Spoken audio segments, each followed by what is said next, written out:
of the grounds and all the stone busts, as well as Richie the Boot atop his stallion. It was one of the most explicit displays of a mafioso's wealth that had ever been provided to the public.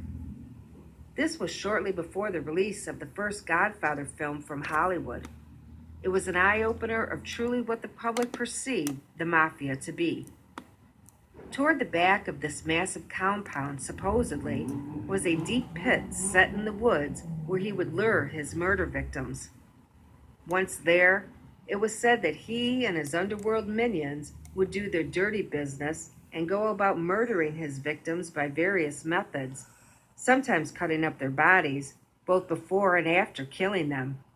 It was a torture that spooked even the most hardened of gangsters.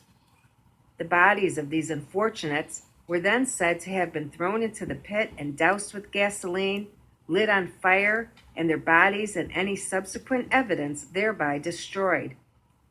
Many a mobster or unsuspecting friend or associate invited up to the Boiardo mansion were never seen again. It was a little spoken about fact of life in the New Jersey underworld, and more than one mafioso was warned not to visit Richie up there, and that if you were called by him, to either make the meet someplace else, make an excuse and not go, or at least not to go without having several other men accompany you. The Boiardo compound was that scary. In the late 1960s, the FBI caught fellow capo Gyp DiCarlo on a hidden tape chastising soldier Little Pussy Russo for having been so stupid as to have gone to visit Richie the Boot up at his home by himself. In other surreptitious FBI recordings of another hidden bug placed around key locations in New Jersey that were known mob hangouts, one tape recording picked up the banter of Gyp DiCarlo and associates describing one particularly nasty murder of a former associate. The mobsters glowed while they reminisced about the time they killed the little Jew.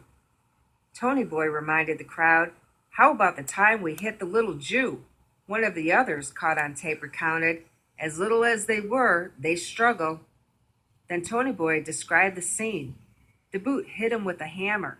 The guy goes down and he comes up. "So I got a crowbar this big, 8 shots to the head. What do you think he finally did to me? He spit at me."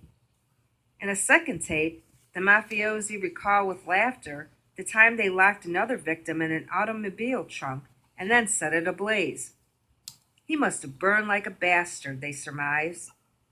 This New Jersey crew were serious guys indeed. Boiardo's power was such and his reach so extensive that it was later documented he owned points in several legal casino operations in the Bahamas, Haiti, and Las Vegas. One of his top soldiers who oversaw some of these hidden casino ownership interests for him was Angelo Chieppo, aka Chippo, a longtime soldier of the Genovese family who served under Boiardo in his regime. A later federal indictment for the infiltration and control of the Jolly Trolley Casino implicated Chieppa as well as his boss, the aging Ruggiero Boiardo, in this operation. It was thought by law enforcement that this may have led to Chieppa being found murdered soon after indictments fell in 1972. So much for family loyalty and friendship by Boiardo and company.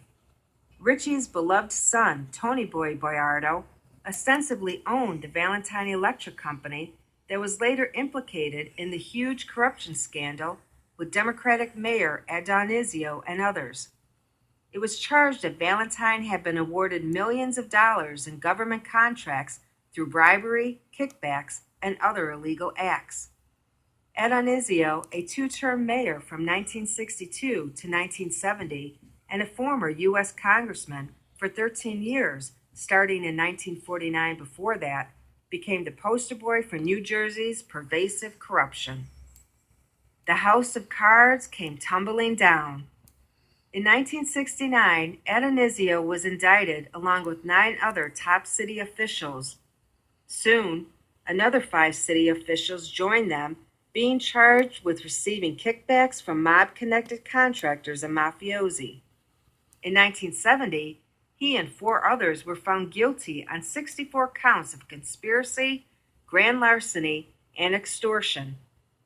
In September of that year, he was sentenced to 10 years imprisonment by a federal judge who chastised him for crimes that tore at the very fabric of civilized society and our form of representative government.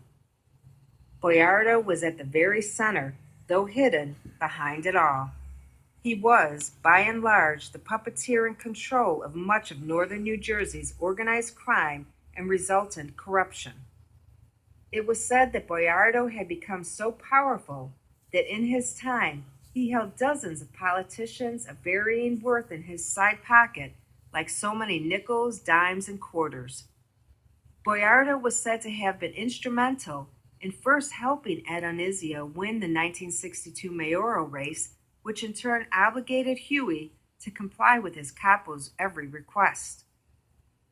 It essentially turned Jersey's largest city into the mob's private fiefdom.